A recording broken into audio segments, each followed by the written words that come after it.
nose breathing is really critical to overall health. Because if you can't breathe air, you got 8 minutes and that's it, then we're declared dead, right? The quality of oxygen that we get when our teeth are in the proper place, our tongue is at the roof of the palate, we're breathing through our nose is amazing because it creates a product called nitric oxide. Nitric oxide helps you fight heart attack, diabetes, cancer, Alzheimer's, arthritis. And it's the wonder drug. Our body naturally makes it. All we want to do is increase more of it. Welcome to the Self-Care Goddess podcast, where healing stories, practical self-care strategies, and science-backed tools to regulate stress, feel calm, grounded, and energized come together to help you reclaim your vitality. I'm your host, Rita Savoya, holistic nutritionist, trauma-informed breathwork coach, and founder of Breathwork Barista. This podcast is for women who are ready to restore their energy and radiance, reconnect with their bodies, reawaken their inner power, and redefine self-care as a way of being. Through science meets soul practices, restorative mind-body tools, and real stories of transformation, we'll explore how true well-being can help you live with more joy, vibrant health, and authentic connection to yourself and those you love. Take a deep breath in, let it go, and let's begin. Hello, and welcome to another episode of the Self-Care Goddess podcast with today's theme. It's actually a first on the podcast, the importance of oral hygiene and your overall health. I wanted someone to talk about green dentistry and oral hygiene and how important it is for your overall health. And I am so happy to have Dr. Nammy here today. But before we start, as you know, let's settle into the space and really tune out the outer world and just give yourself these couple of minutes to tune into yourself, maybe lowering your eyes, your gaze, or even closing your eyes. Feel comfortable doing so.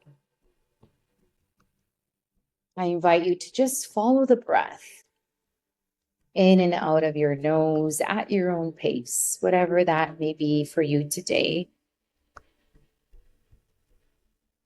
So whatever that natural rhythm is for you today, I invite you to slow it down.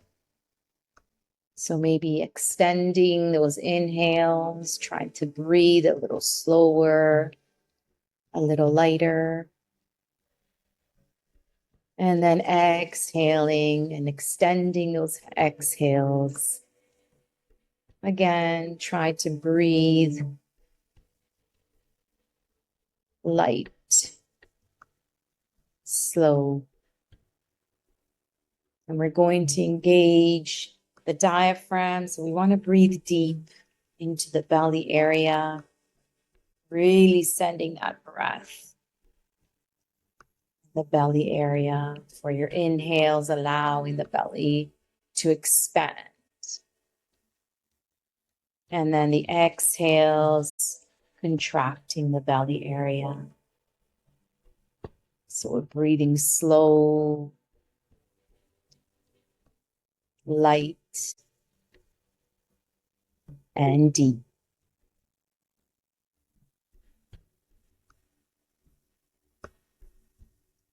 I now invite you to channel the breath in the area of the heart, energizing this beautiful organ that's keeping you alive.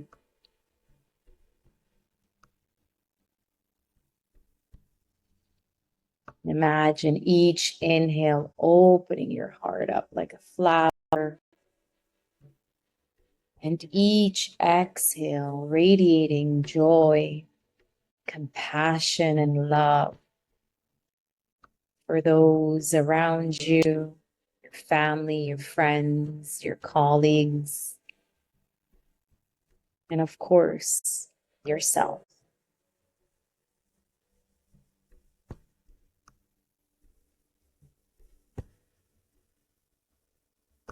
Beautiful. Let's take 2 deep cleansing breaths in through the nose and we'll sigh out. In.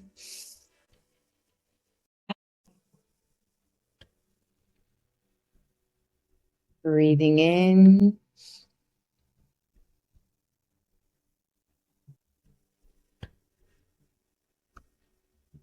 And on your next inhale, slowly flutter your eyes open, like a Beautiful butterfly.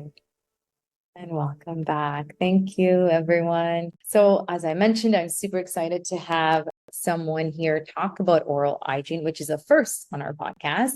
We will be talking about oral hygiene and overall health, how it's connected to your oral health with Dr. Nammy Patel. Is a graduate of the University of California School of Dentistry. Dr. Patel is a champion for her patients, fellow dentists, hygienists, and team. She was one of the first people to put forth the movement to bring eco-consciousness into the dental world. She specializes in green dentistry, a holistic, functional Ayurvedic approach to dentistry. Dr. Patel is an expert in her industry, and she is a published author and leader in the field. Dr. Patel is a mentor to many dentists and hygienists all over the world. She supports the American India Foundation and has her own non-for-profit serving over 3,000 villages per year. Her goal is to save 1 million people from oral cancer in India. Dr. Patel supports many other local, national, and international organizations because she understands that investing in worthy causes improves the world for everyone, including you. Wow, what a bio. I'm so grateful to have you here. How are you today, Doctor? I'm very excited. I'm looking forward to connecting with you and connecting with all the listeners and see how I can serve you all best with all the knowledge that I have. And my goal is to help you live a longer, rich, joyful life. So I'm excited to be here. Yes. So can you share us a little bit more what's inspired you to embark on this? Because there aren't that many dentists interested in what you're interested in. Yeah, thank you. That's a really good question. Originally I was raised, I'm born in India. I came to the US when I was 5 years old.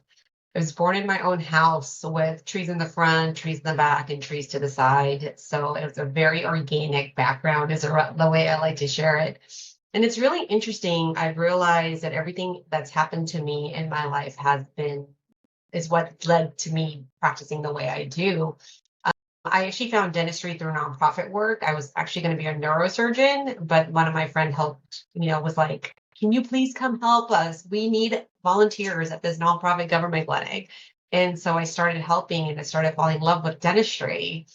And then the school that I went to was more of a medical model and really looked at, not just teeth or drilling and filling, really understanding all the connection between the mouth and the rest of the body, as well as, triaging and really looking at root causes, which is really great. And then, there was some turning points that I've had in my life. And one of them was my brother passing away from a heart attack at the age of 33.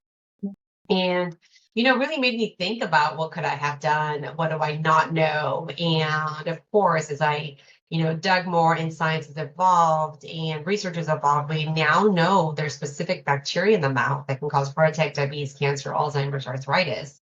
The oral cavity has been a stepchild of the rest of the body and stepchild of medicine. And it really is the gateway. And it's been such a pleasure practicing 20 years and really just learning more and being able to apply more and more information and really helping my patients live a longer, rich, joyful life, which I hope to share a lot of good information with you today.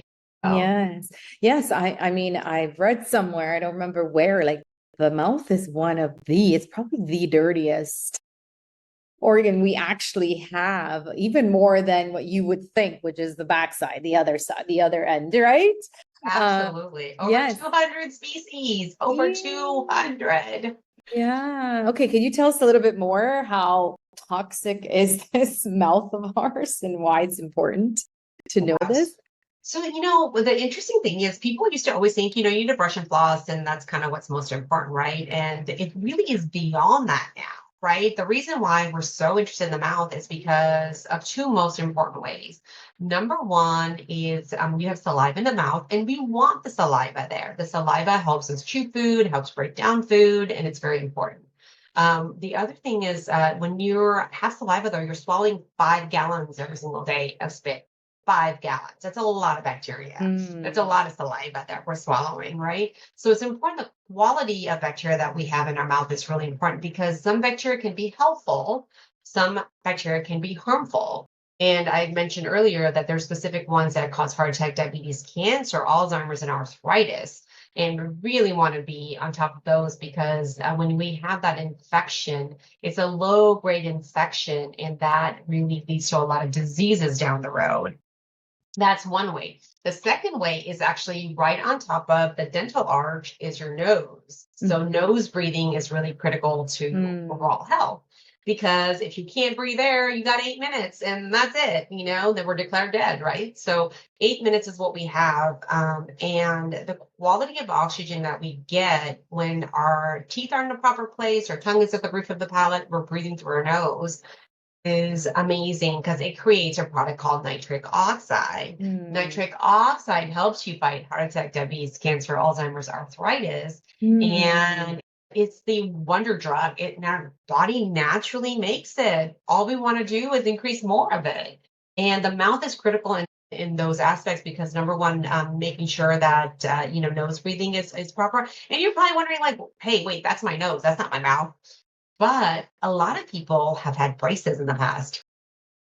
When people have braces, what happens is that, they're growing, they're 8 or 9 years old, they're growing. And so what happens and they're getting their mouths jammed shut. Some people even have teeth extractions and then have their mouths shut while the rest of the body is still growing. So if the mouth is held shut on the upper arch, it makes the sinus cavity smaller and it doesn't allow it to grow. And then same thing with the windpipe. It doesn't allow the windpipe to grow. So that's why the oxygen carrying capacity is decreased and the amount of nitric oxide is actually decreased. So that's how the nose is related to the mouth. The other things are sometimes people don't have proper development because they were not breastfed as children. 2 years of breastfeeding is super important for any moms out there. 2 years of breastfeeding, super, super, super important because as a baby suckles on the breast, it actually gets your sinus cavity to develop properly. So, we're quantum beings. We're really connected, right? So that's why oral health is a critical piece of overall health and longevity. So you're speaking my language when we talk about nitric oxide, my favorite molecule, doctor. I love it. Yes, because I speak about it as well. I speak about the dreadful effects of mouth breathing versus nasal breathing. So can we just go back a little bit with regards to the braces? So should they just wait, these children, until they're a little bit more older to get braces and not get braces so young so that you allow for that development of the nasal cavity? Yes, absolutely. And instead of braces, Javier, there's actually better things out there in the market now. They're called guides. So the first thing I would say is you want to see a airway orthodontist if you have children, and you want to make sure if there's any braces or anything being done that things aren't being constricted. We actually want to expand more than we want to constrict. And what we find a lot of times because of jaw development and things like that is that like for example, a lot of people have had the headgear, which restricts the jaw movement. And actually what we found in 30 years of research now is if we kind of let things be, things will, the facial structure will develop properly. And, we're a tooth conscious society. We do like to look pretty. I'm into that too. But, the thing is we don't want to look good but not feel good, right? Because majority of the people who have, decrease in nitric oxide or have a lot of anxiety, IBS, restless leg syndrome, grinding, a lot of different things that are just not good for the body. And, we're designed to work properly. Our bodies are designed to work. We want nasal breathing, like you've said.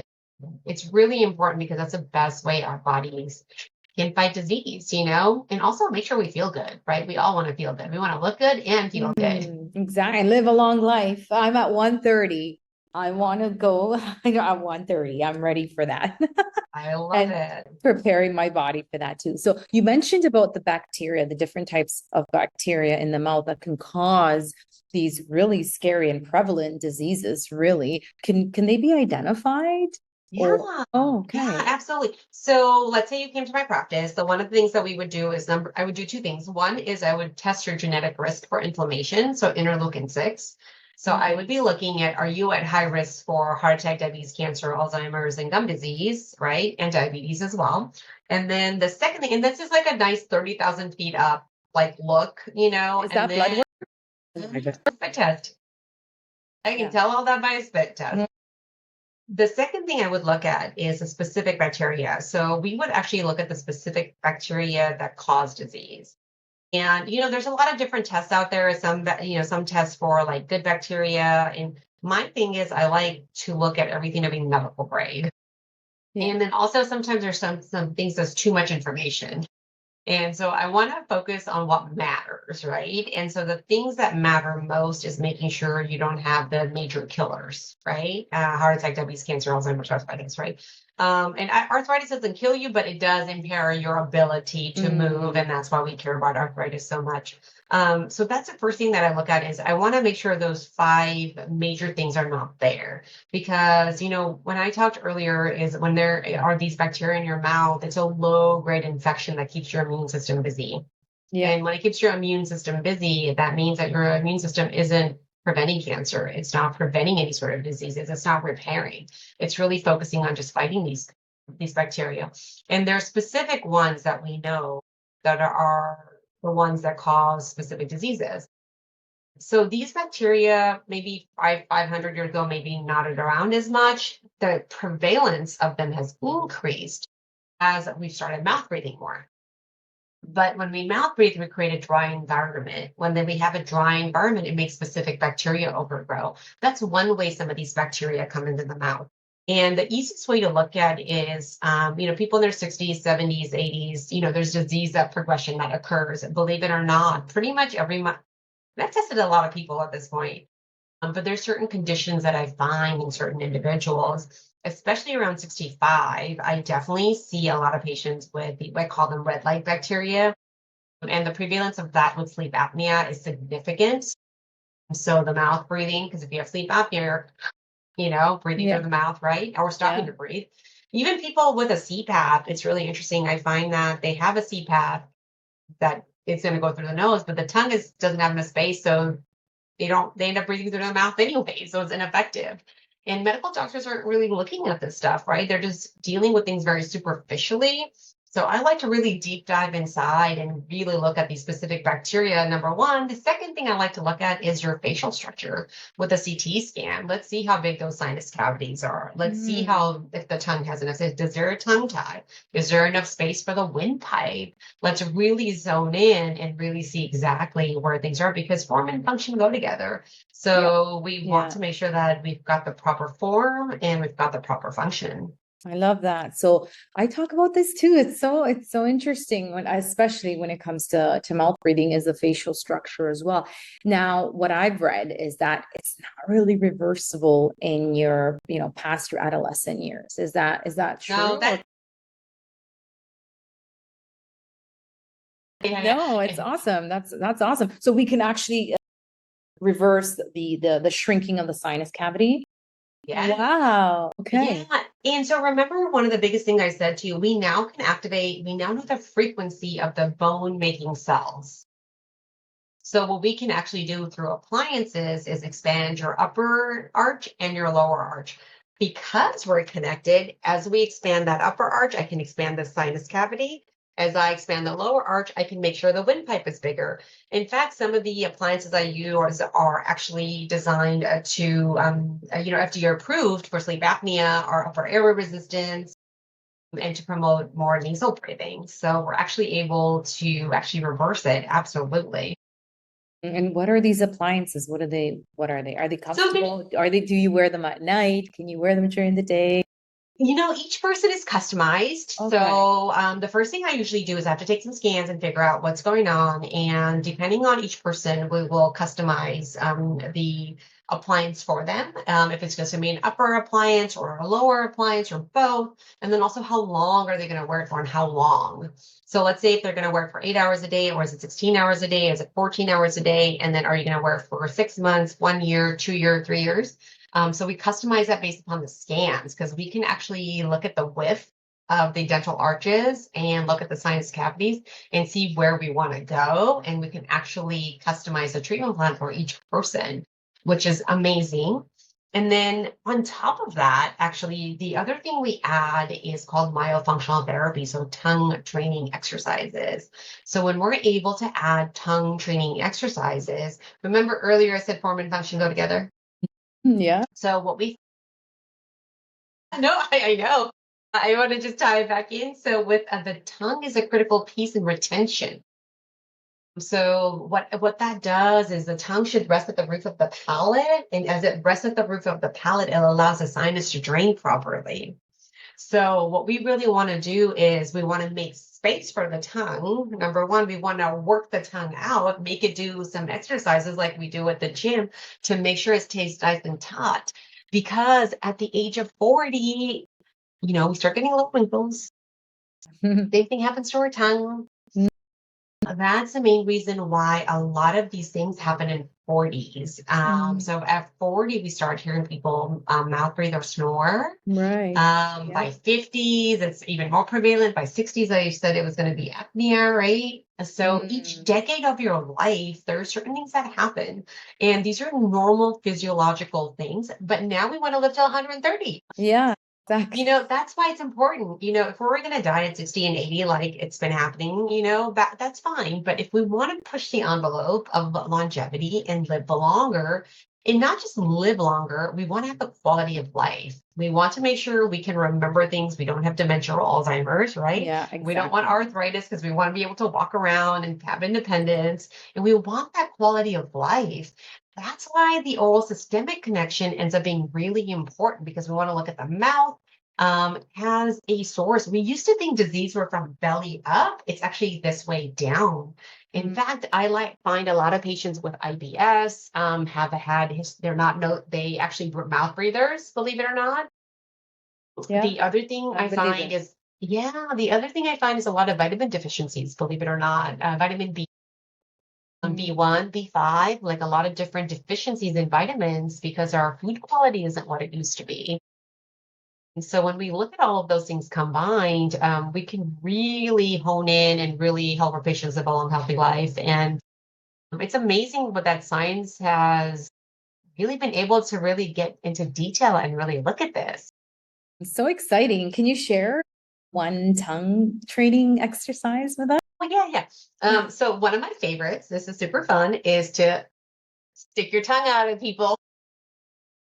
That's like the lion's breath in pranayama, right? Exactly. Yes. Exactly. Yeah. And actually I love that you brought that up. But in Indian culture, yogis live a long, long, long, long time. Guess why? It's the prana, the gift of breath. Yes. And so that's why it's in Ayurveda, we diagnose diseases based on the tongue. Yes, right? that's right. I took a course in Chinese Ayurveda. medicine. Yeah. Same thing. We diagnose diseases off the tongue. And Western medicine now is catching up to it. But it's been around for thousands of years. And it's really nice that we can really zero in on things. And my favorite thing to do is like mix the East and the West together. Yes. Yeah. So that's, basically I like to kind of quantify the results or like really make things more understandable by looking like at spit tests and blood work and, and things like that. So do you do these remote? Can we send in or do you do them all in person? Yeah. Oh, absolutely. amazing. We can definitely do things remotely. So we definitely do telehealth. Okay. Absolutely. So we have patients all over the world. Amazing. We have patients in Asia, India, London, Switzerland. Perfect. I'm definitely interested myself. So what is good oral hygiene? What's a good routine that you can recommend for us? Well, the easiest is floss your teeth first. Number 2, electric toothbrush. Electric it must be. The reason being is that when you brush your teeth manually, you can only do it about 5 or 6 times. But if you do an electric toothbrush, you hit your teeth with 30,000 pulsations per minute. It's faster than Superman. So I love that. You're gonna get a good clean. Right. So what are your thoughts on the water pick versus flossing?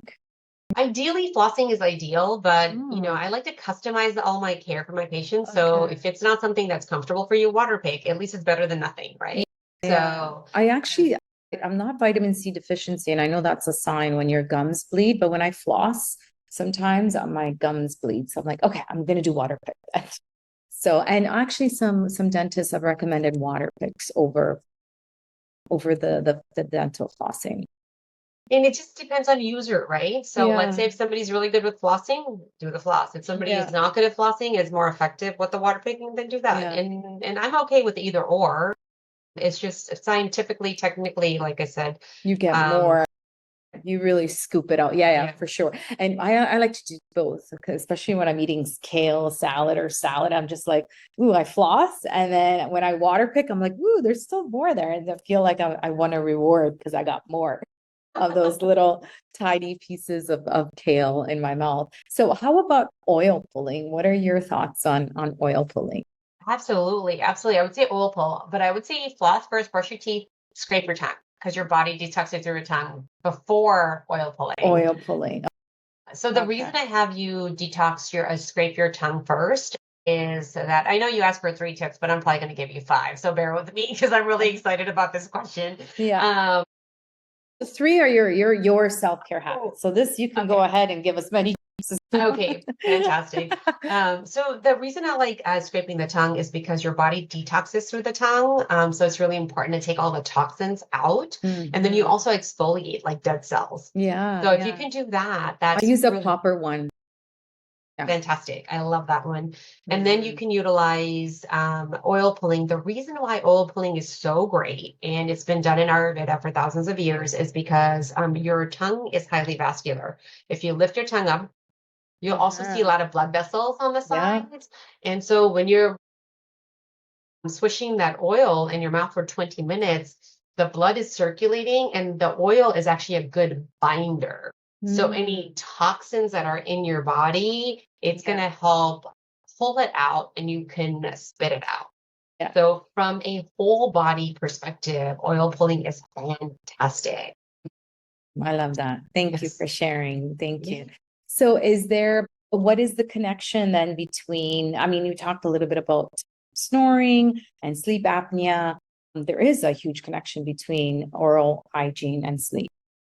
Absolutely. So the sleep is really how it's related is all based upon the tongue. So the functional airway is through the nose to the back of the throat and down. So the tongue is part of that because the tongue is right in this spot. All of this is Yeah. tongue into the base. So sleep apnea, the definition of sleep apnea means there's an obstruction. The tongue falls back and actually obstructs your airway. So that's what sleep apnea means. And so the reason we find it mostly, I was saying over is because the tongue muscle gets loose. So it's going to fall back faster. Earlier, I mentioned that we want the palate and then the tongue to be up here Right. like this, so it suctions really well. So we always want that as a normal resting. Okay. Mhm. Yeah, normal resting. And then if you know in Ujjayi breathing, a lot of times. Yeah, I'm a yogi. I'm an Ashtanga yogi. Yes. Ujjayi breathing. Okay. So it's that ocean breath. So that constriction in the back of the throat and just. Yeah, it's Okay. getting that airflow in and it's increasing that volumetric expansion Mm. right in the back of the throat. And it's also exercising the tongue muscles. So Okay, that's to hear why that. the tongue should always be at the roof of the palate. It helps your sinus drain properly. And believe it or not, actually even activates the vagus nerve. Yes, yes, and gargling too, right? And Yes. yeah, gagging, which I usually often happens when I'm tongue scraping. So 2 for 1 or 3 for 1 deal there. Amazing. So can you reverse sleep apnea as well? Like somebody that is using the CPAP, you've seen that? Yes, and especially with like I was sharing with you, like we figure out where the problem is. Oh. Sometimes some patients end up with sleep apnea also if they can't breathe through the nose, if they have mold toxicity. So sometimes we do ozone up the Mm, sinuses to kill off the mm, mold. That's one reason. Sometimes there's a tongue tie and we have to do a tongue tie mhm, release. So a tongue tie is basically a muscle at the base of the tongue and it's really constricted. Kind of like you hear about a lot about tongue ties in babies because the babies yeah, can't latch. yeah. There's also a tongue tie that happens in adulthood as we get older because again, we're living a lot longer, right? Right. So that could be one reason. The other reason is if the tongue muscle is just loosening and we need to exercise it more, or sometimes we actually need to make more space for the tongue. Because a lot of times people will get sleep apnea also from gaining weight, Yeah, I've seen right? that. Yeah, and then their tongues are going to get gain more weight as well. So there's several reasons why all of this stuff happens. So we just like to figure out exactly where it is, and then based on that, we can create a customized plan and definitely get people off of CPAPs and getting them breathing well, more and more. I have patients who tell me they run marathons now, which is awesome. So cool. So cool. So is there a common advice you tend to give your clients when they come in? I'm just curious. They might not be, but I like to ask this question. The common advice for me is, well, I feel like the biggest thing is, focusing on prevention. And I feel like my common advice is be proactive versus reactive, because disease starts 20 years in advance. So what you do in your 50s are going to determine your 60s. What do you do in your 50s are going to determine your 70s. And so really being proactive and realizing the value of low grade inflammation. Yes. Because we're a society that if it doesn't hurt, then that's not on our mind. And that's actually the opposite of where we want to be. We actually want to be, when it hurts, it's too late. And we want to be, in advance and really focus on a, proactive, preventative culture rather than that reactive pop a pill culture, I love that. I love that. So I do podcast pearls. So the week that we release this podcast, we have these little sayings that our guest said, and I'm just writing them down. I love it. I love it. So knowledgeable. So is there a piece of advice that you've been given that still holds true today? Let's see, a piece of advice that I have been, it sounds so funny, but it's like, do the right thing. Yeah, no. It's true. That's good. That's really, really good. And yeah, it's very a nice way to align whatever you do with that as well, right? In every sense. Doesn't just have to be your mental, physical, emotional health, like in everything that you do. I like that. So these are a little bit rapid fire now. Is there an influential book that you'd like to recommend to our guests? So I would say I really love The Secret. Yeah, I love it too. We always could use a little bit of power, positive thinking. I feel agree. like that is one of my favorite books on this planet. So highly recommended. Dentally related, I would say the book Breath is really great. Yeah, definitely. So what are your top 3? Now that we're on to your top 3 non-negotiable self-care practices that you do on a daily basis? Well, number 1 is meditation. Of course, I have to floss and brush my teeth. Maybe that's 2, but and the last one is I have to do movement. I have to do movement. I have to do some sort of walking. I have to do some sort of exercise. I'm a physical, and I'm explaining myself here, but yeah, I feel like physiology is really important. State, story, strategy, right? So it's so true. It's so true. So, Dr. Nammy, what is your legacy? What do you want to be known for? Really helping people, live a